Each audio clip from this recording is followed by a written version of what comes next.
Boa tarde a toda esta audição, estes espectadores deste programa Conexão Ambiental, mais uma sexta-feira com todos vocês.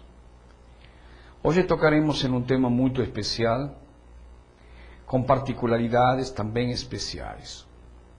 O município de Embu das Artes, que possivelmente todos os espectadores conheçam, está pronto para a revisão de um plano diretor.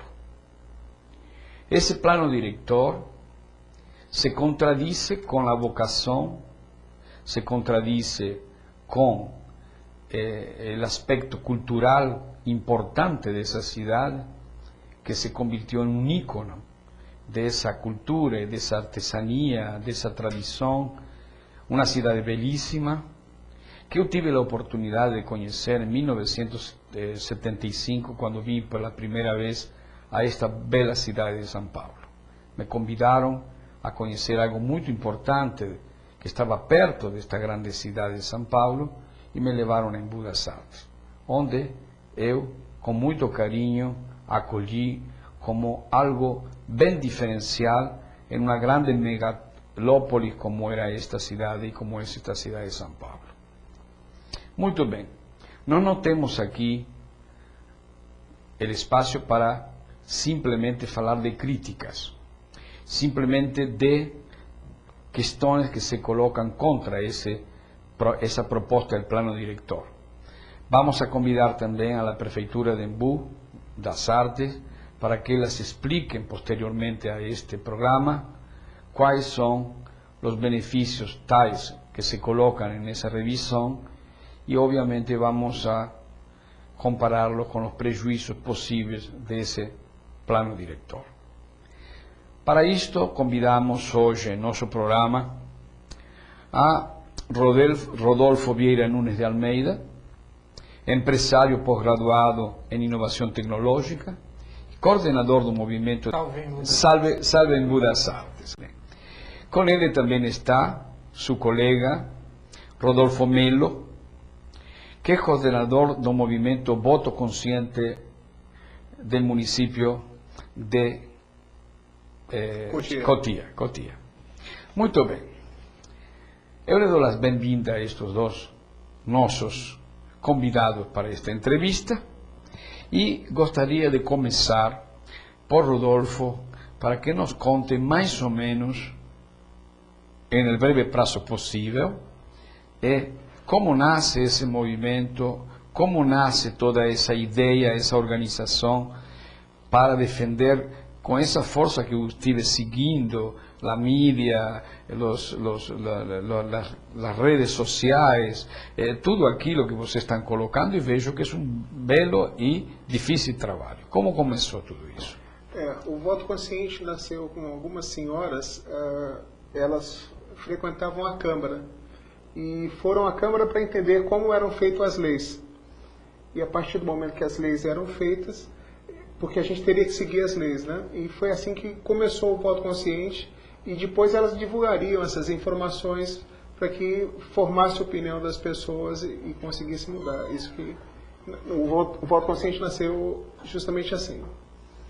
O movimento Salve Embu das Artes, ele surgiu em julho do ano passado, após uma participação muito frustrante aí nas audiências da revisão do plano diretor, em que a sociedade civil aproveitou que é uma das únicas leis onde você pode opinar e participar da construção do futuro da cidade, e a sociedade civil participou ativamente. E quando se viu que de forma fraudulenta todas as participações populares tinham sido manipuladas para atender interesse econômico, a gente viu que as instituições legais não conseguiriam atender ao pleito de questionar essa manipulação. A gente percebeu que teria que a sociedade civil se organizar para ter força e voz para questionar que não era aquilo que a gente tinha pedido, não era aquilo que a gente queria para o futuro da nossa cidade. E daí surgiu esse movimento. fundamentalmente trabalhando aí com redes sociais e com o poder da internet, que hoje em dia facilita muito a disseminação da informação. E com isso a gente tem conseguido questionar o poder público em relação a meias verdades que estão sendo ditas em relação a esse plano diretor. Muito bem.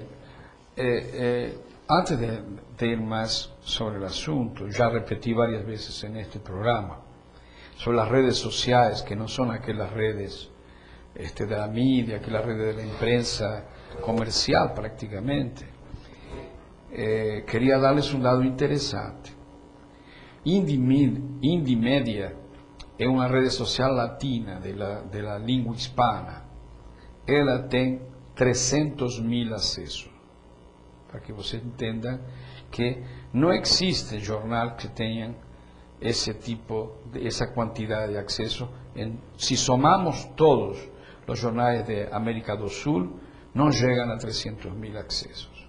E essa média social tem 300.000 acessos. Então, é interessante que todo mundo conheça que as redes sociais hoje se estão convirtiendo lo mais buscado pelo público, que muitas vezes essas informações que saem nessa mídia comercial.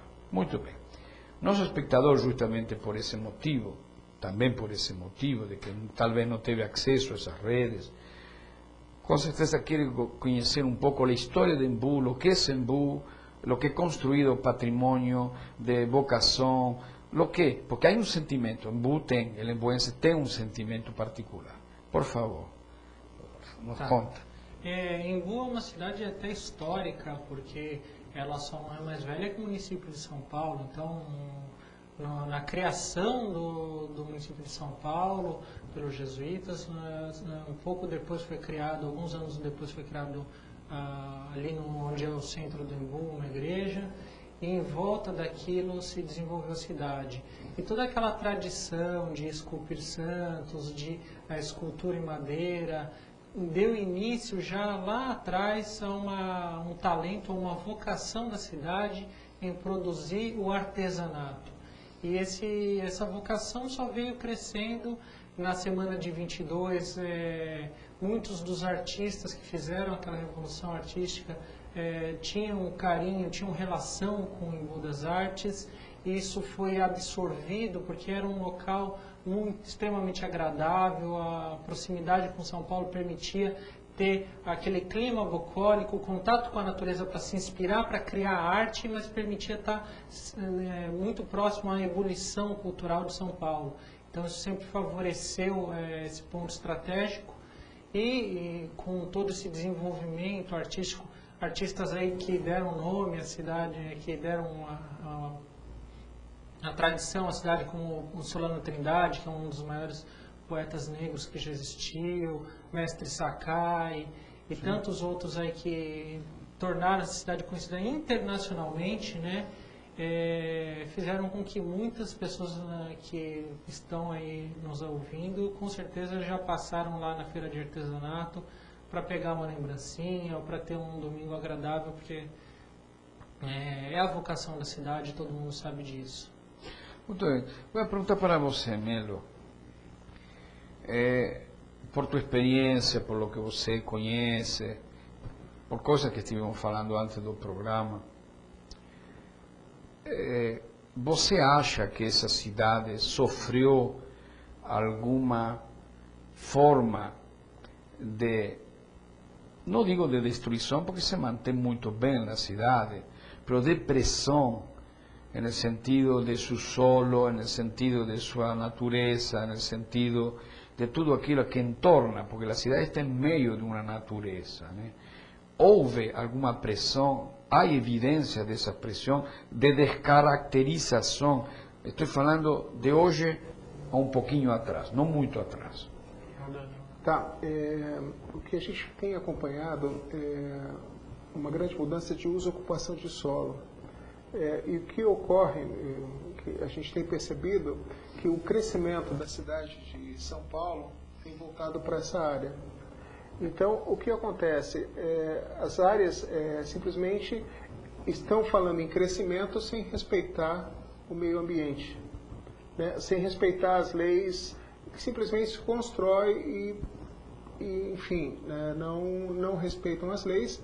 E pior, o próprio gestor da cidade que incentiva essa assim, destruição, essa invasão desordenada, né? Então é criado uma desconstrução do poder, exatamente que é feito isso, porque o poder desconstruído simplesmente faz da forma que quer e como quer, né? Eu acompanho com várias ONGs, né? Nós fazemos parte de várias ONGs, e o meu papel é ajudar a entender mais ou menos essas coisas, como funcionam, e dar um entendimento de alguns caminhos, sejam caminhos políticos, seja através do Ministério Público, né, valorizando as atitudes que possam ser tomadas. Então, assim, é essa que eu tenho visto, o crescimento de uma maneira desordenada, né? Melo, uma pergunta. Se nós sabemos que existem essas leis, se nós sabemos que existem até princípios de ordenamento do solo, de ocupação, de preservação das áreas, nós temos áreas de APPs, áreas de proteção permanente. Como é possível que isso aconteça existindo todo esse bojo jurídico e toda essa questão que está inclusive na própria Constituição do Brasil, no artigo 225 de nossa Constituição, que fala perfeitamente disso? Como isso é possível? Que isso avance existindo todo um bojo legal? Isso só pode acontecer pela desinformação das pessoas, né? As pessoas não fazem ideia de todas as leis que cercam. Então, e simplesmente elas não conhecem a lei. A partir de não conhecer a lei, elas praticam esses atos, né?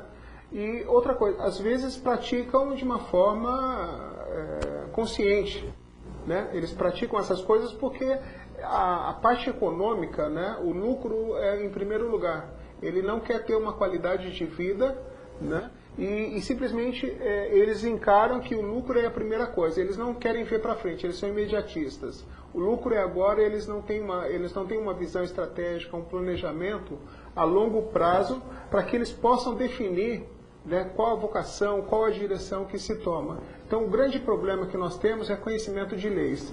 E outra coisa, o que a gente vê constantemente falar em estimular. Então nós temos que estimular o Ministério Público, nós temos que estimular a Câmara de Vereadores, a qual não fiscalizam, né? Porque se nós tivéssemos uma Câmara de Vereadores atuante e fiscalizando, eles simplesmente não estariam cometendo esses atos.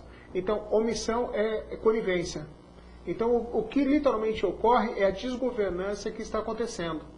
Deixa eu complementar só, Eduardo, uma coisa que acontece que está sendo muito usada nesse plano diretor é que eles falam que o plano diretor não permite que se cometa crimes ambientais, que não permite que se destrua a APP.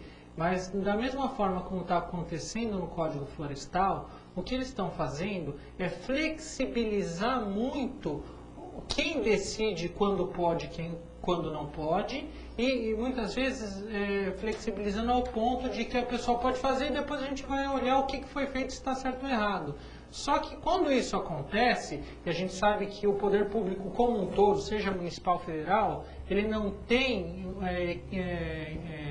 pessoal suficiente para fiscalizar adequadamente, para ter uma ação preventiva, o que vai acontecer é que se flexibiliza, o empreendedor, ele conhece a lei, ele sabe que não é permitido, mas para ele o lucro imediato faz com que o crime compense. Como não há prevenção, uma vez que a árvore está de pé, ele pode muito bem depois plantar mudas em outro lugar, mas isso não restitui a natureza ali. Perfeito. Justamente essa ideia da compensação ou de ajustamento de conduta com plantar em outro lado e tudo isso, uma vez eu, falando com um secretário de Meio Ambiente do Estado, falei, nunca o nascimento de um filho compensa a morte do pai. Nunca. Nunca. Então aquilo que foi destruído não se compensa, não se pode compensar em outro lugar e com outras ações o que foi destruído. E o que se destrói às vezes não é somente a natureza, a APP, aquele árvore, aquele lugar. Você destrói também um sentimento, uma cultura. Onde está o homem dentro de todo esse contexto? E isso é o que a lei, de repente, não observa. E isso é o que, de repente, permite essa flexibilização que você fala, aquela de governança que fala Melo. Ou seja, quando o homem desaparece da cena, e o homem é uma história que está composta por uma série de questões que são inerentes a ele, a sua cultura, a seu sentimento, a sua existência. Infelizmente isso ocorre. Agora bem, levando essa questão que vocês estão colocando perfeitamente aqui, que é realmente essa proposta do plano diretor e que ela se propõe para que esse conflito seja, por lo que estamos vendo, né, seja tão necessário de levar até suas últimas consequências. Você me estava falando, e como estava falando aqui Melo também, que também está a consequência jurídica dessa questão. O fato de que a prefeitura aprove, a Câmara aprove uma lei, um novo plano diretor, não significa, se ele está fora da lei, que possa ser cumprido. Isso, falta de, literalmente, quando essas pessoas aprovam esse plano diretor, existe falta de conhecimento. Né? A Câmara, com os seus vereadores, a maior parte não tem cultura suficiente e não tem o entendimento de que existem leis e como mudar. Né? E que ele não pode fazer aquilo. Então eles agem em massa. Né? Eles agem em massa de acordo com a vontade do prefeito. Né? Então eles não tomam iniciativa por si só. E outra coisa, o desconhecimento também, porque a maior parte dessas pessoas, elas fazem por desconhecer essas leis que existem. Então ela também está descumprindo, não porque ela não gosta do meio ambiente, porque ela não conhece. Isso que eu acho que é umas coisas principais, é a formação dessas pessoas, que é muito aquém do que se faz necessário. Né? Muito aquém isso. Muito bem. Qual é o problema fundamental, principal dessa proposta? Dentro de todos os estudos que nós fizemos, e uma rede coletiva de ONGs aí que sentaram para debruçaram sobre a lei, são 80 páginas de termos jurídicos altamente técnicos, então realmente é um assunto difícil, desmembrou os problemas em dois focos, o social e o ambiental. E no problema ambiental dessa lei, é que dentro do que foi aprovado, eles eliminam a conceituação do serviço de logística. Quando eles eliminam isso do texto da lei, se entende que qualquer logística é um serviço, e serviço está dentro de uma categoria das mais básicas no que se diz a zoneamento de uso do solo. Porque serviço é costureira, serviço é bicicletaria, serviço pode ser qualquer coisa que geralmente tem baixo impacto. Porque uma lojinha de costura vai ter que impacto para uma cidade? Nenhum. Só que um galpão de logística de 100 mil metros quadrados, que precisa de uma grande área plana, numa cidade que é extremamente montanhosa, onde não existe área plana, implica em terraplanagem, em corte e aterro, onde é feita a perda integral de vegetação. Isso, a cidade não comporta esse tipo de atividade. E como forma de manobra política, foi eliminada essa descrição, de forma com que as pessoas que lessem o texto acreditassem que esse problema estava resolvido. Então isso é uma ameaça muito séria, porque isso tem que ser regulamentado, e a proximidade com o Rodoanel, com a Regis Bittencourt, com a facilidade para ir para o Porto de Santos agora, faz com que o valor do terreno ali se torne um nó de logística altamente valorizado. Só que por mais valorizado que seja a posição geoestratégica, isso não pode ser feito a qualquer custo. Isso tem que ter um respeito ao meio ambiente, um respeito à humanidade que vai precisar desse meio ambiente pelo resto da história. Então isso é um caso dos mais sérios e é uma coisa que é feita por baixo dos panos. Então isso preocupa muito. E a outra parte é só no sentido de que a prefeitura insiste em dar declarações falando que estão fazendo um corredor industrial no entorno de uma avenida já existente, que o impacto disso vai ser 0,2 de nada. Só que eles escondem e não tem uma declaração da prefeitura falando uma coisa que está numa das tabelas da lei, onde permite-se colocar indústria em qualquer lugar da zona de interesse ambiental. Então, se zona de interesse ambiental subentende-se que é para preservação, e você permitir indústria sem critério aí em qualquer lugar e ficar sempre comentando apenas do corredor, isso é ficar fazendo truque de mágica, né? Olhem para cá e esqueçam do resto. A gente está questionando que isso não é uma vocação da cidade. Qualquer cidade pode ter indústria. Tudo que a gente veste ou usa veio de alguma indústria. Mas a questão é que isso tem que ser embasado tecnicamente de onde é melhor ser colocado. E ao redor da BR tem muita área ociosa na mão de gente poderosa que não interessa vender ainda. Então isso aí está tendo uma manipulação por volta do poder especulativo, de forma que o que está em jogo não é questão social, não é questão de emprego. Isso aí está sendo... Seus interesses econômicos. A população mais carente está sendo usada para apoiar um plano que no futuro vai desalojá-las dali. Na medida que isso se valoriza, essas populações vão ser despejadas de aí, porque a pressão do poder... Sim, mas as características de uma cidade é extremamente importante você manter a cultura da cidade, né? E o veio, no caso, o veio artístico da cidade. Você não pode ter um crescimento sem respeitar a sua história. E o que ocorre é justamente isso. Essas pessoas que estão administrando, falta justamente isso. Criar um lugar, um meio ambiente, um lugar mais favorável às pessoas que moram, né? As vias de uma maneira mais pensada, estratégica. Eles fazem simplesmente por fazer sem ter planejamento. O planejamento é uma coisa que não se leva muito em consideração, né? Não se leva em consideração aos grupos das cidades. E quando ele fala de ser manipulada a cidade, citar o pessoal do MST, né? MTST. Sim, que há um grande conflito neste momento. Mas quem colocou esse grupo foi o próprio prefeito. Ele passou nos lugares falando que quem fizesse barraca ia ganhar casa. Isso é verdade? Então, isso. Não, desculpa que não entendi bem. Eu conheço o assunto. Estou seguindo permanentemente todos os assuntos da região. Mas o espectador talvez não saiba que como começou essa história. Primeiro dizer de que há uma área que é a área de preservação permanente que foi ocupada pelo movimento Sem Terra, Sem Teto, e se instalaram nesse lugar, e agora há um pedido de despejo dessas pessoas. Mas ele foi levado... Não, mas justamente, vamos esclarecer como começou a história. Essa é a parte quase final da história. Como começou essa história? Por favor, para que o espectador saiba.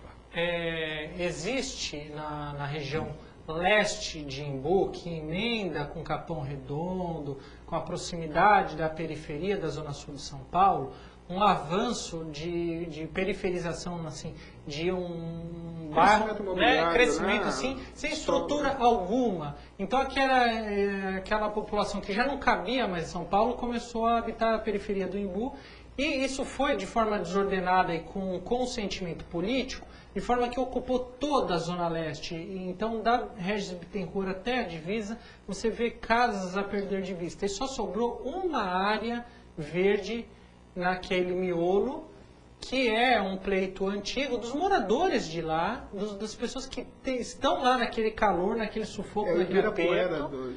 Né? Há 20 anos eles pedem a criação de um parque. E isso foi decretada, uma lei municipal, criando uma área de proteção ambiental para garantir que aquele último resquício verde não fosse destruído, para justamente dar um mínimo de qualidade de vida para aqueles moradores da região.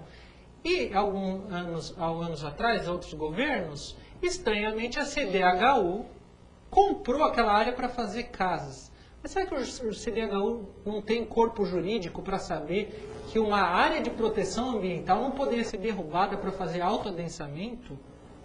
Houve uma manipulação política e para destruir aquela área E isso não deu certo. E parou no jurídico isso.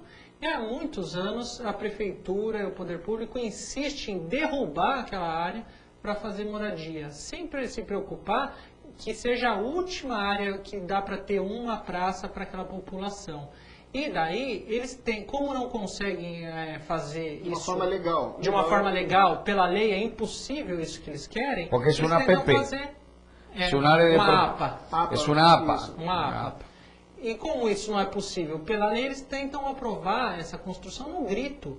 Só que se a prefeitura realmente tivesse interesse em construir moradia para essas pessoas, existem muitos terrenos que eles poderiam fazer em todo o entorno, que não tem floresta e que poderia... Então, há uma divergência entre o que se fala e o que se faz. Fala que se quer fazer moradia, mas ao mesmo tempo o governo vendeu uma área de 8 milhões de metros quadrados lá para pagar dívidas aí da má administração, e ao mesmo tempo fala que quer construir lá em cima da mata. E aí, quando vem o movimento sem teto, são pessoas carentes que não têm embasamento para entender que aquilo ali não é má vontade de não queremos casas. Queremos casas dignas para todo mundo, queremos praça e área verde para todo mundo, mas a prefeitura não pode fazer isso às custas de atropelar toda a lei. E como fica então esse pleito? Ou seja, por um lado existe a prefeitura que perante uma justificativa social quer fazer as construções nesse lugar. Por outro lado, nesse lugar não se podem fazer construções porque ele é um APA. E em terceiro lugar, você está falando de que haveriam outras alternativas sem essa destruição e a ocupação dessa área para resolver o problema da habitação. Foi isso o que você falou? Sim, exatamente. Foi exatamente isso. Ou seja, há como resolver o problema. Não dessa forma, seria isso. Apenas falta vontade política. Existem áreas próximas, o governo está recebendo verba federal aí do PAC a torta e a direita, só que por problemas de vontade política e de uso dessa população carente com massa de manobra para legitimar um plano maior de mudança da vocação da cidade, essas pessoas estão sofrendo devido ao governo municipal. Melo, você falava da informação, que é fundamental. Podemos dizer que essa população, por sua condição social, por as carências próprias dessa população, não por falta de interesse, ela não está informada o suficiente. O que te estou perguntando é o seguinte: se ela não está sendo suficientemente informada, ela pode acolher como correta essa ação que pretende a prefeitura. Seria isso? Porque você estava falando... Isso, exatamente. O que eu acredito, por falta de desinformação, né, porque até para nós, todos nós temos um trabalho voluntário, então nós vamos buscar informação, nós vamos checar, nós somos várias ONGs, nós discutimos, eu não sou da cidade de Imbu, eu sou da cidade de Cotia, mas os problemas nossos são iguais. O importante é que nós podemos, dentro do tempo que nós doamos, e que a gente possa entender essa problemática como um todo e gerar bem-estar de uma maneira geral. Né? Ninguém é contra o desenvolvimento, nós somos muito a favor do desenvolvimento de uma forma sustentável. Né? Não o crescimento pelo crescimento, de maneira nenhuma. Então, assim, uma das coisas que nós temos que fazer é simplesmente informar as pessoas que ela tem direito, que ela acredite no poder executivo, no poder legislativo, no judiciário, que vai mudar. Porque as coisas só não mudam simplesmente se nós não informarmos que isso vem acontecer. Né? Eu não sei, na nossa cidade de Cotia nós temos muito problema com os conselhos de meio ambiente, os conselhos onde meia dúzia de pessoas decidem pela cidade. Né? Eu não sei como está em relação a Embu das Artes, mas não deve ser muito diferente dos nossos. Né? Então, assim, e administra-se muito dinheiro simplesmente sem dar voz ao povo como um todo. E acontece, as pessoas não conhecem isso, e eu posso lhe garantir que isso é a nível nacional. a conhecer como funcionam os conselhos, quem são as pessoas que representam e tomam atitudes para a cidade. Então, assim, fica meia dúzia de pessoas, sempre participam de quase todos os conselhos, né? Então, assim, não tem como mudar, eles simplesmente estão beneficiando as próprias pessoas, né? Que daquele grupo. Então, eles não têm um olhar de toda uma sociedade, isso, da sociedade que se precise. E o que tem que fazer, então, eu acho que isso que é importante. Então, a gente tem feito, né, o trabalho nosso voluntário de estar nos ajudando, cidades vizinhas, nós temos em quase todas as cidades no Brasil o voto consciente, é justamente mostrar esse tipo de coisa, que a população tem o seu poder na mão, e não adianta só na hora do voto dar um cheque em branco, e depois de 4 anos ela vai receber só a conta que sobrou de lá. Perfeito. Né? E o que nós queremos é que a própria população escolha o seu destino, escolha que tenha esgoto, o crescimento seja de uma forma feita sustentável, porque os empreendedores, se eles vão crescer, como vai crescer e aonde ele vai usufruir, ele pode ir para um outro lugar. Né? E então o que eu acredito que seja importante, o que nós estamos preocupados é com o coletivo e que nós queremos que tenhamos uma qualidade de vida, né? Que cada pessoa, e não existe diferença econômica, né? Nós não podemos ter culpa porque moramos no lugar ou porque nós não temos, isso não pode, né? Porque sempre eles utilizam esse tipo de coisa, eles têm dinheiro e nós não temos dinheiro, estão se metendo numa coisa que não. O que não pode acontecer é esse negócio entre classes. Nós não estamos... Conflito de classes. Todos nós estamos vivendo num planeta, né? E não temos como abandonar esse planeta. Então temos que cuidar ele de boa forma. Perfeito. E não podemos nos tornar massa de manobras. É isso. Perfeito. Ou reféns. Ou reféns disso. Isso. Ele colocou uma coisa interessante. O sea, que falou sobre essa divisão de classe ou esse argumento de contradizer as classes sociais.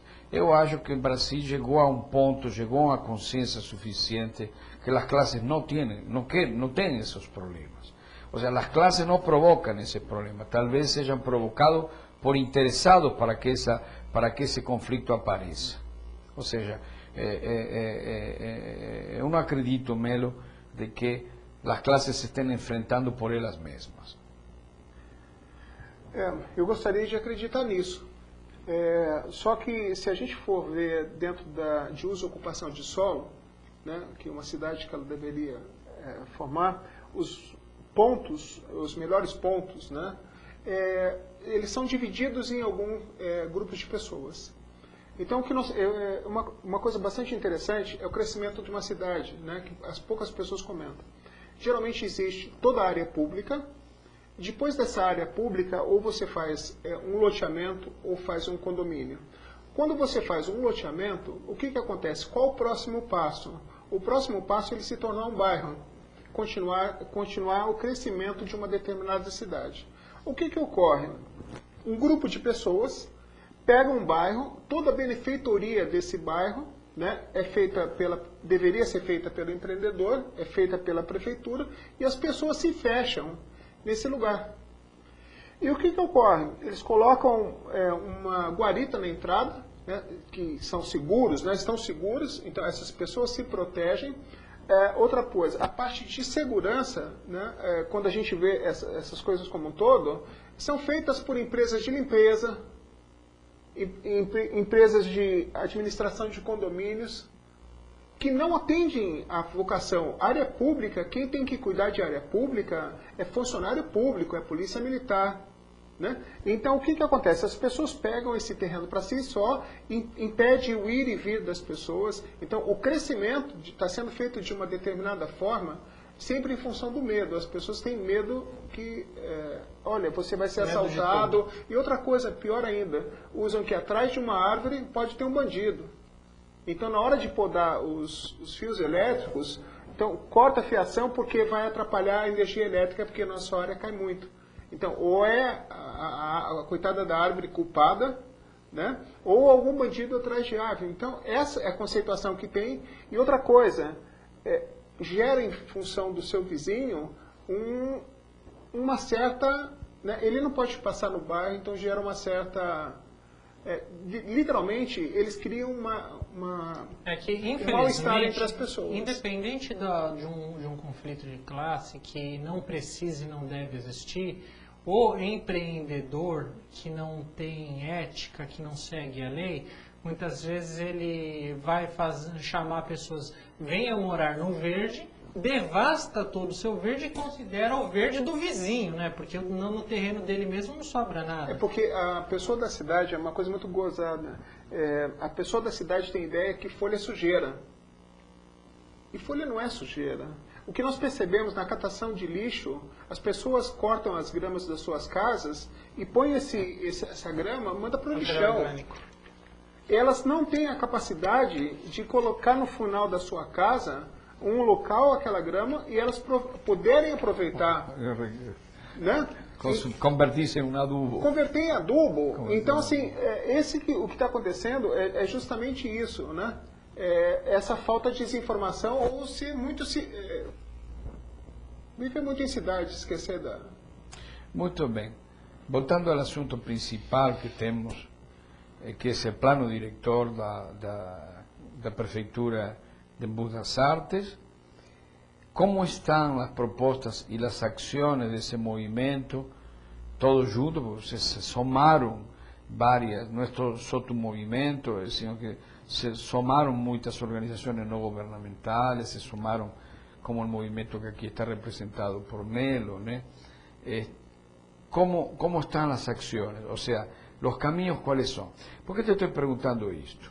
Porque se comentaron las leyes federales, existen las leyes estaduales y existe la ley específica de la BINI que determina lo que puede o no puede hacerse porque ya están los compartimientos, los predios, las formas de zonificación y todo están ya definidas en la ley específica BINI,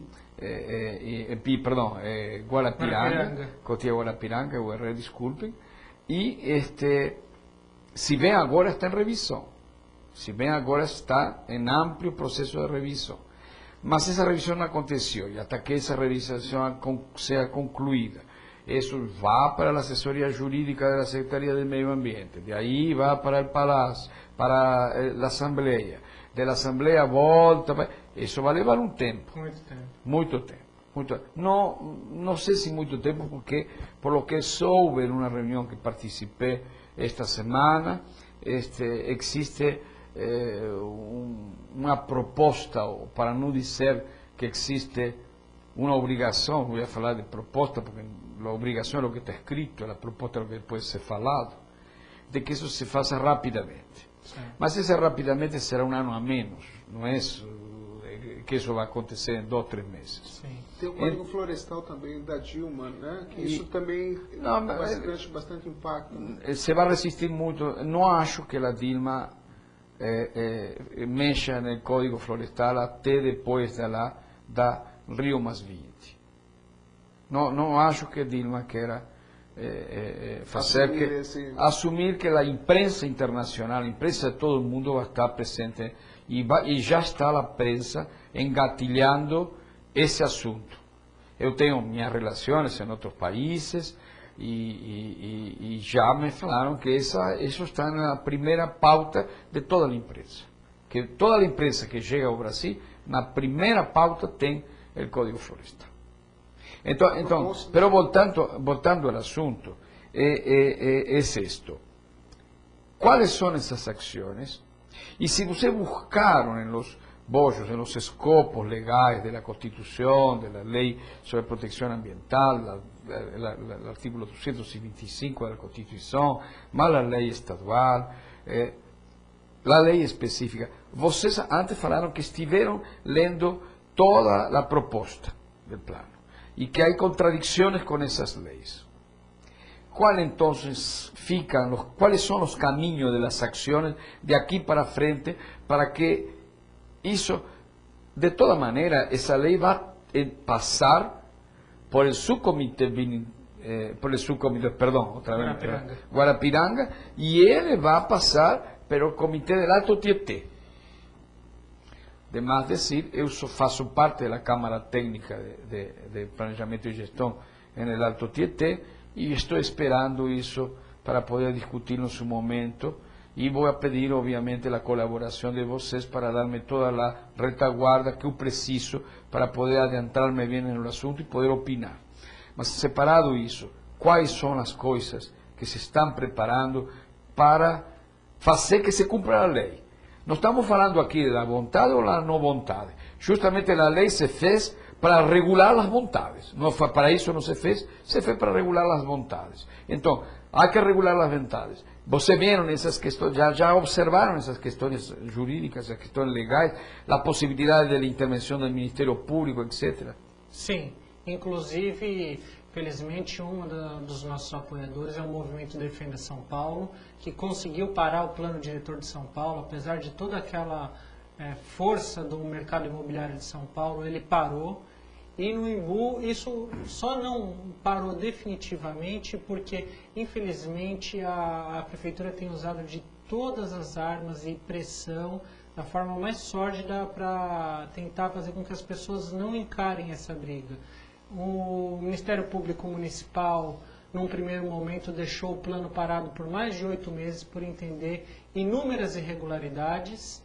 E, estranhamente, a juíza foi afastada, uma outra juíza deu vistas na primeira página do processo, considerou que nada daquilo que a outra tinha visto de irregularidade, não tinha nada errado que podia continuar. Estranhamente, inconstitucionalidades para uma não são para outra. E o Ministério Público e o Judiciário deixou rodar, a Câmara ignorou os pleitos e todos os relatórios técnicos que foram entregues a ela, mostrando inconstitucionalidades jurídicas, inconstitucionalidades em relação a leis estaduais, lei da Mata Atlântica, lei da Guarapiranga. Então a gente tem um código, um plano diretor todo furado, cheio de problemas, sem consistência jurídica, e que deve cair a qualquer momento, porque agora está no Judiciário, foi para o Ministério Público Estadual, foi para o Ministério Público Federal. O IBAMA já questionou a legalidade e a validade desses estudos que a Prefeitura diz que fez. E, de qualquer forma, simplesmente, se cumprir a lei, independente da minha vontade ou da vontade de qualquer outro, se cumprir a lei, esse plano diretor do Imbu cai.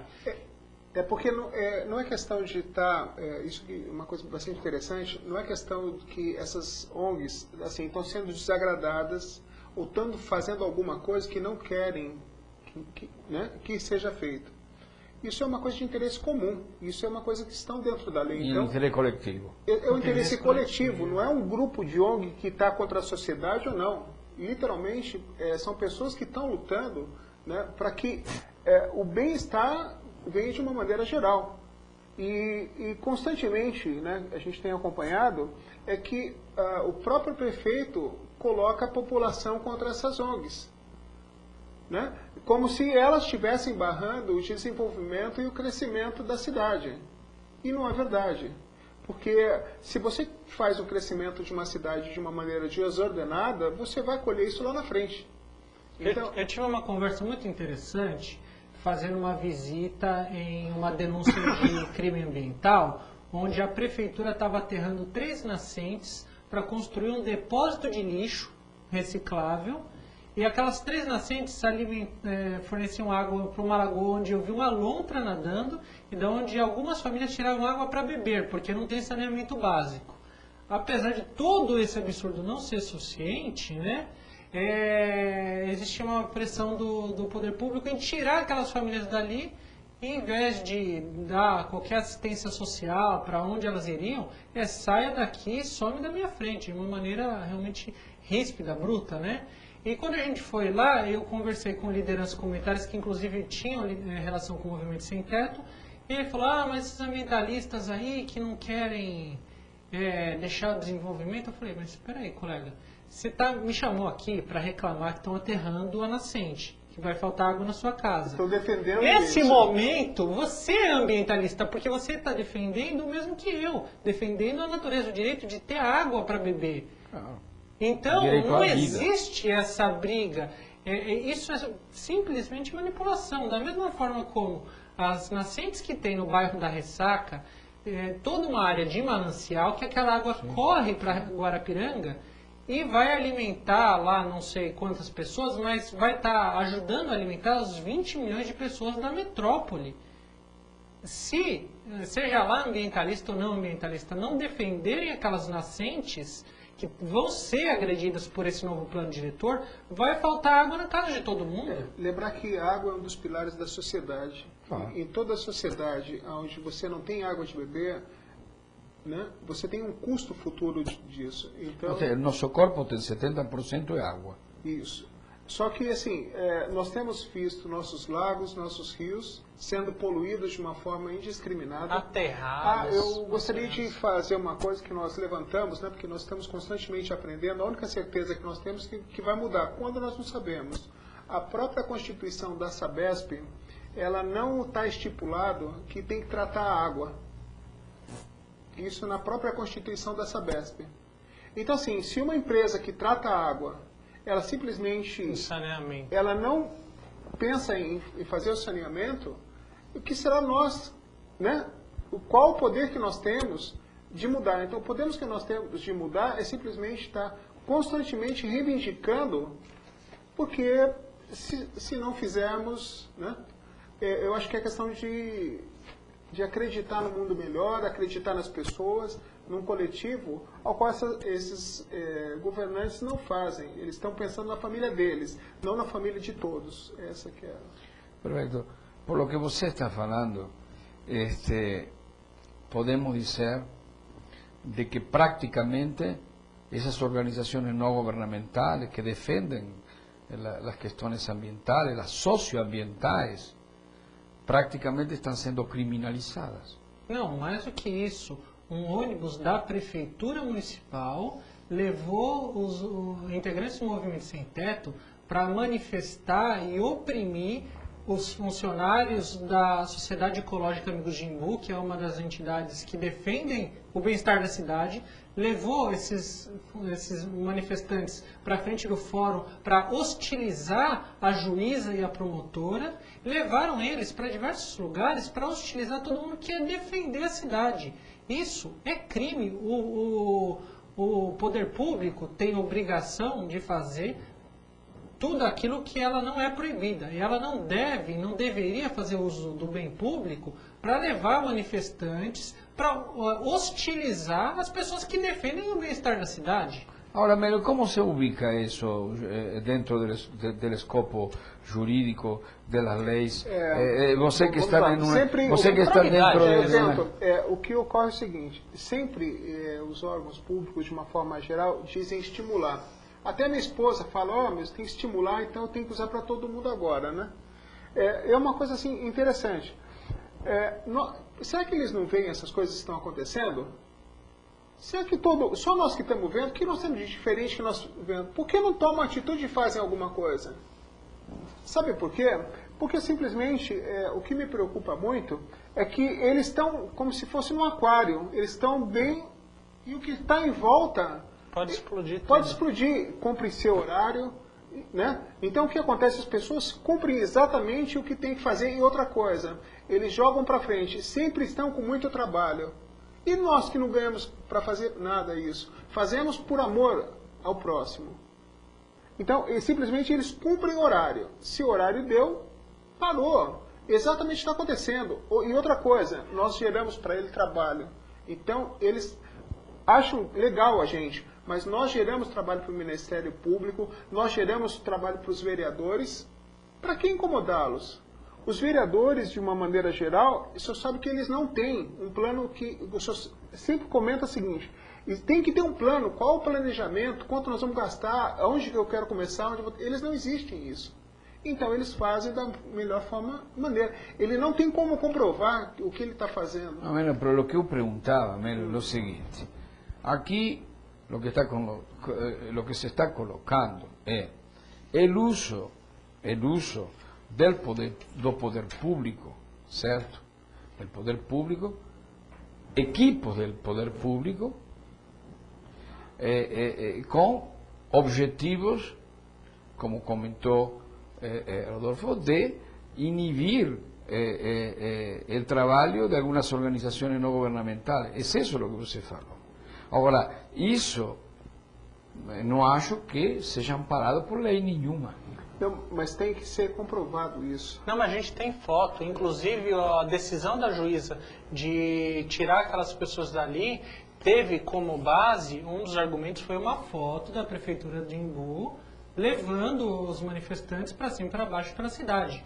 Então, em resumo, isso é improbidade administrativa. Isso aí, um prefeito perde o cargo por uma atitude dessa. Sabe por que estou perguntando isto? Porque nós sabemos algumas experiências que han acontecido parecidas em outros estados, onde os prefeitos perderam encargo por essa, e por coisas até menores. Existe jurisprudência de Existe casos. por isso estou fazendo essa pergunta, porque digo, bom, se vocês estão fazendo toda essa mobilização, se vocês estão fazendo tudo essa enorme, extraordinária tarefa de ler a proposta, de criticar a proposta, de comparar a proposta com as questões jurídicas, com a Constituição, com as leis, etc. Se vocês estão fazendo tudo isso, vocês devem saber quais são os mecanismos para permitir essa liberdade de expressão, essa liberdade de manifestação de vocês, essa liberdade da participação, porque não se trata disso, está perfeitamente estabelecido na Carta Magna e não pode ser modificada da Constituição deste grande continental país. Então, essas questões você las levaram à justiça. Já está na mão do delegado da seccional uma queixa-crime contra a pessoa do prefeito por isso. Perfeito. Isso é algumas das coisas, né? Isso é algumas dos... Temos que lembrar uma outra coisa. Existe a ficha limpa, né? A ficha limpa, enfim, todo político tem que ser ficha limpa.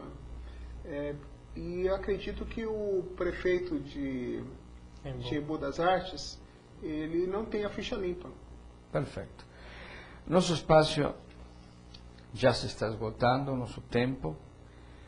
Isto levaria mais tempo para ser conversado. Eu acho que a contribuição de vocês ha esclarecido muito a nossos espectadores, que a sua vez eles sempre retransmitem essa rede social para acessar o site da www.uptv.com.br. É importante. O que eu lhe vou pedir, fechando o programa, naquela Câmara, o recado de cada um de vocês, começando por você. Tá. É importante que as pessoas acreditem que dá para melhorar, dá para construir uma cidade melhor, independente do interesse particular de cada um. A gente teve uma vivência muito legal, onde a gente pegou com uma câmera doméstica e filmou um lixão que tinha atrás do hospital municipal, e era uma coisa que era alvo de denúncia por outras pessoas que a gente já nem sabia, que há mais de 2 anos reclamavam e o poder público não resolvia. E com aquela vídeo que a gente colocou na rede social, isso foi para a mídia e foi resolvido. Então acreditem no poder da democracia, não desistam, participem, todo mundo pode melhorar. Melo. Eu peço que vocês acreditem no governo, acreditem nas instituições, e nós queremos elas fortes, porque somente assim nós teremos segurança de prosperidade. Muito bem. Agradeço que vocês tenham participado deste programa. Agradeço aos espectadores que nos seguem permanentemente em nosso programa. A Conexão Ambiental tem essa função, levar a informação sobre estas questões, porque o meio ambiente não é simplesmente defendamos a borboleta, vamos a dar um abraço à árvore da praça, viva os golfinhos, cuidado com a morte de los ursos e das baleias. Nós temos nossos problemas ambientais dentro de casa, na esquina, na porta de nossa casa, em nossa cidade, em nosso estado, no nosso país. Eu peço a todos os espectadores que continuem neste programa, sempre fiéis à Conexão Ambiental, acessando aqueles que hoje não começaram neste horário a participar, é www.uptv.com.br. Perguntas e críticas a nosso mail ou a nosso site, que vocês poderão ver no fechamento deste programa. Muito obrigado a todos, até a próxima sexta-feira, sempre aqui, 16 horas, todas as sextas. Obrigado. Obrigado.